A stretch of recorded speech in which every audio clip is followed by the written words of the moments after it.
चलिए तो आज हम लोग स्टार्ट करेंगे फिजिकल केमिस्ट्री का वैद्युत रसायन चैप्टर। वैद्युत रसायन चैप्टर स्टार्ट करेंगे, जिसमें इलेक्ट्रो केमिस्ट्री। तो यहाँ पर सबसे पहले ये जानेंगे कि वैद्युत रसायन इलेक्ट्रोकेमिस्ट्री क्या है। तो यहाँ पर जो इलेक्ट्रो का अर्थ होता है इलेक्ट्रिक करंट, इलेक्ट्रो का अर्थ होता है यहाँ पर इलेक्ट्रिक करंट, और केमिस्ट्री का अर्थ होता है यहाँ पे, इसको इलेक्ट्रिकल एनर्जी भी बोल सकते हैं, और केमिस्ट्री का अर्थ होता है यहाँ पर केमिकल रिएक्शन या केमिकल एनर्जी भी बोल सकते हैं आप। यहाँ पर हो जाएगा केमिकल रिएक्शन। तो यहाँ पे इलेक्ट्रो का मतलब होता है इलेक्ट्रिक करंट और केमिस्ट्री का अर्थ होता है केमिकल रिएक्शन। तो ये दोनों के कॉम्बिनेशन को ही क्या कहते हैं हम लोग इलेक्ट्रो केमिस्ट्री बोलते हैं। इस चैप्टर में हम लोग को इलेक्ट्रिक करंट और केमिकल रिएक्शन के कॉम्बिनेशन को पढ़ना है। इसमें जो होता है यानी कि कभी इसमें हम लोगों को पढ़ने के मिलेगा इलेक्ट्रिक करंट से केमिकल रिएक्शन बनाने के लिए और केमिकल रिएक्शन से इलेक्ट्रिक करंट उत्पन्न करने के लिए। तो ये दोनों को इंटर कन्वर्जन को पढ़ना है, ये दोनों के परिवर्तन को पढ़ना है। कभी इलेक्ट्रिक करंट से हमको केमिकल रिएक्शन करना होगा, कभी केमिकल रिएक्शन से इलेक्ट्रिक करंट उत्पन्न करना होगा। तो इसी को हम लोग क्या कहते हैं इलेक्ट्रोकेमिस्ट्री कहते हैं, अर्थात इलेक्ट्रिक करंट से केमिकल रिएक्शन बनाना या केमिकल रिएक्शन से इलेक्ट्रिक करंट उत्पन्न करना अर्थात ये दोनों के आपस में जो परिवर्तन होता है, इसी परिवर्तन को हम लोग इलेक्ट्रोकेमिस्ट्री बोलते हैं। तो आइए हम यहाँ पे वैद्युत रसायन की डेफिनेशन लिख देते हैं। यानी कि इसमें जो है हम लोग को क्या पढ़ना है कि इलेक्ट्रिक करंट से केमिकल रिएक्शन में चेंज करना और केमिकल रिएक्शन को इलेक्ट्रिक करंट में चेंज करना। तो यहाँ पे हम सबसे पहले यानी कि वैद्युत रसायन का जो डेफिनेशन है, इस डेफिनेशन को जान लेते हैं। तो यहाँ पे लिख देते हैं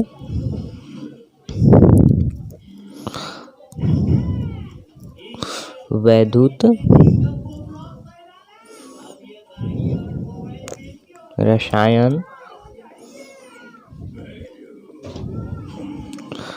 रसायन की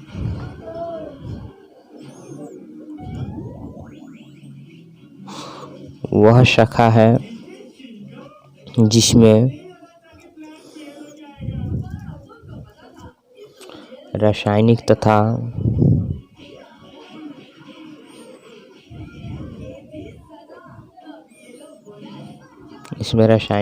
विद्युत ऊर्जाओं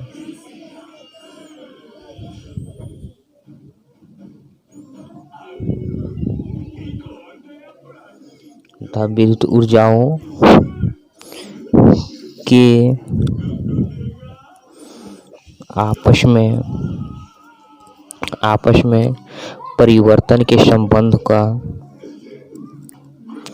आपस में परिवर्तन के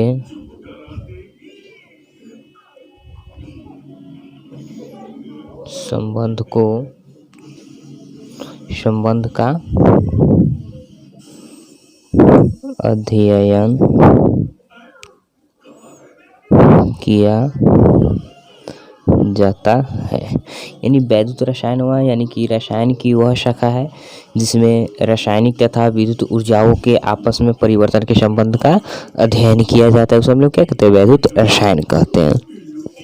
तो इसमें हम लोग जान लेते हैं कि इसमें हम लोग को कौन कौन सा टॉपिक जो है जिसको हम लोग को पढ़ना पड़ेगा, जो मेन टॉपिक है वह कौन सा है। तो यहाँ पे सबसे पहले यानी कि हम लोग पढ़ेंगे, यहाँ पे हम लोग सबसे पहले पढ़ेंगे इलेक्ट्रोकेमिकल से।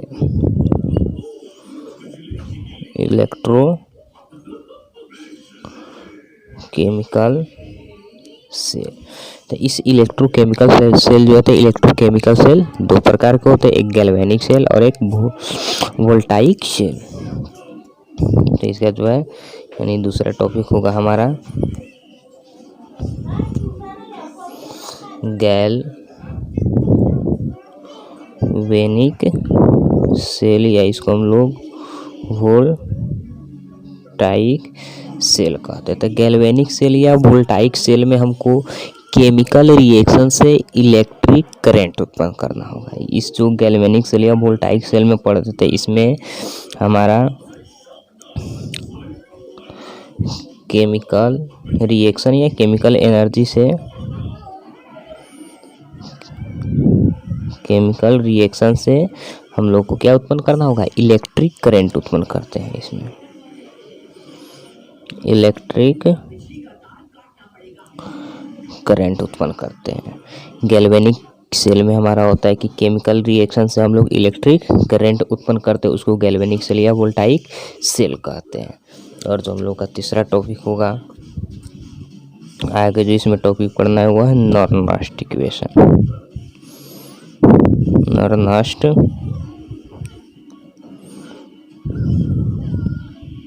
इक्वेशन। चौथा टॉपिक है इलेक्ट्रोलाइटिक सेल।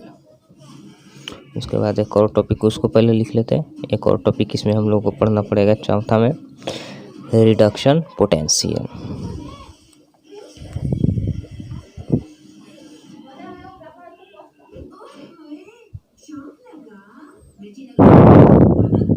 रिडक्शन पोटेंशियल पढ़ना होगा।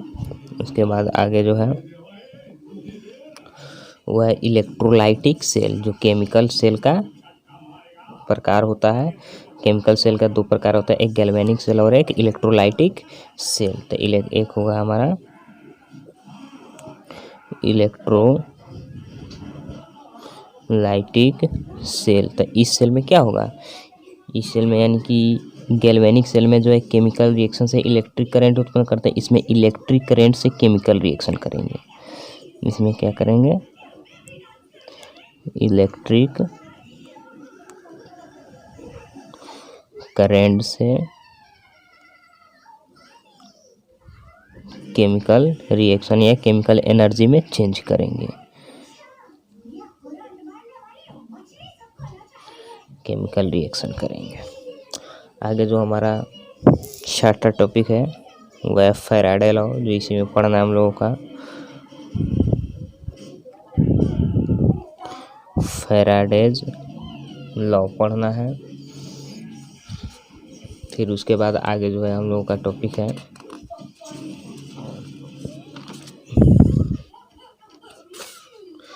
फिर जो आगे हम लोग का टॉपिक है वो है conductance of solution.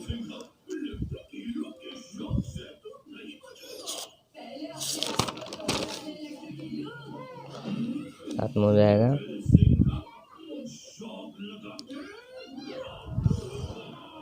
Conductance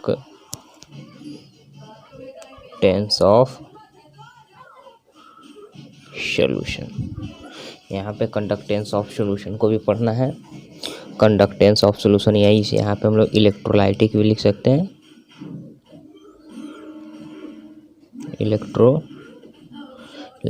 electrolytic के लिए कंडक्टेंस पढ़ेंगे। यहाँ पे वैसा कंडक्टेंस पढ़ेंगे जैसे कि यहाँ पे सॉल्यूशन का कंडक्टेंस पड़ेगा, जैसे मूलर कंडक्टेंस होता है, ये सब जो होता है इस सब के बारे में हम लोग को पढ़ना है। जैसे घर में जो बिजली होता है तो उसमें जो करंट फ्लो होता है वो इलेक्ट्रॉन के कारण करंट फ्लो होता है, मगर यहाँ पर जो इलेक्ट्रॉन जो फ्लो, यहाँ पर जो करंट फ्लो होगा वो यहाँ पर वो आयन के वजह से, कैटायन और एनायन यानी आयन की वजह से हमारा क्या होता है, इलेक्ट्रॉन फ्लो होगा। तो यहाँ पर कंडक्टेंस ऑफ सॉल्यूशन का पढ़ना है। फिर जो आगे इसमें हमको पढ़ना है जैसे कोलराउस लॉ हो गया, कोलराउस लॉ हो गया। तो ये हो गया हमारा टॉपिक हो गया जिसपे हम लोग क्या करेंगे, जिसमें हम लोग स्टडी करेंगे। तो ये हम लोग का यानी कि फर्स्ट जो था हम लोग का था इलेक्ट्रोकेमिकल सेल। तो सबसे पहले हम लोग स्टार्ट करेंगे इलेक्ट्रोकेमिकल सेल, गैल्वेनिक सेल, उसके बाद है गैल्वेनिक सेल, वोल्टाइक सेल पढ़ना है। उसके बाद नॉर्नस्ट इक्वेशन है, रिडक्शन पोटेंशियल है, इलेक्ट्रिक सेल है, जिसमें इलेक्ट्रिक सेल में हम लोग क्या पढ़ेंगे, इलेक्ट्रिक करंट से केमिकल रिएक्शन कैसे निकालते हैं, फैराडेज लॉ हो गया। तो इस टॉपिक को हम लोग को पढ़ना है। अब जैसे सबसे पहले अब हम लोग स्टार्ट करेंगे इलेक्ट्रोकेमिकल सेल क्या आते हैं। इलेक्ट्रोकेमिकल सेल को पढ़ने से पहले कुछ जो इम्पोर्टेंट है जैसे ऑक्सीडेशन रिडक्शन, ये क्या होता है इस चीज़ को हम लोग पढ़ेंगे। जैसे रिडॉक्स रिएक्शन क्या है, तो इस चीज़ को हम लोग सबसे पहले पढ़ेंगे। तो रिडक्शन और ऑक्सीडेशन ये है, इस चीज़ को हम लोग सबसे पहले जान लेंगे कि ऑक्सीडेशन रिडक्शन क्या है, यानी कुछ जो बेसिक चीज़ है सबसे पहले उस हम लोग बेसिक चीज़ को डील करेंगे। उसके बाद यानी कि केमिकल सेल या आगे एल्वेनिक सेल जो भी है उसको आगे पढ़ेंगे। तो आगे हम लोग आगे हम लोग पहले सबसे पहले यानी कि ऑक्सीडेशन क्या होता है, ऑक्सीडेशन क्या होता है, रिडक्शन क्या होता है, सबसे पहले इस चीज़ को जानेंगे क्योंकि ये चीज़ हमारे ये जो चैप्टर है इसमें बहुत ही ज़्यादा यूज होने वाला है। तो सबसे पहले हम लोग रिडक्शन और ऑक्सीडेशन के बारे में जानेंगे कि ऑक्सीडेशन क्या होता है, रिडक्शन क्या होता है, कैसे कैसे होता है। क्योंकि इसमें जो हम लोग रिएक्शन कराएंगे कैथोड से एनोड पर, तक कैथोड पे यानी ऑक्सीडेशन होगा या एनोड पे ऑक्सीडेशन होगा कि रिडक्शन होगा, ये चीज़ को भी हम लोग जानेंगे कि कैथोड भी क्या होता है, एनोड क्या होता है, इस चीज़ को भी हम लोग को पढ़ना है। क्योंकि यहाँ पर बैटरी उट्री जो होता है, ये बैटरी उट्री के बारे में भी हम लोग को इसमें स्टडी करेंगे।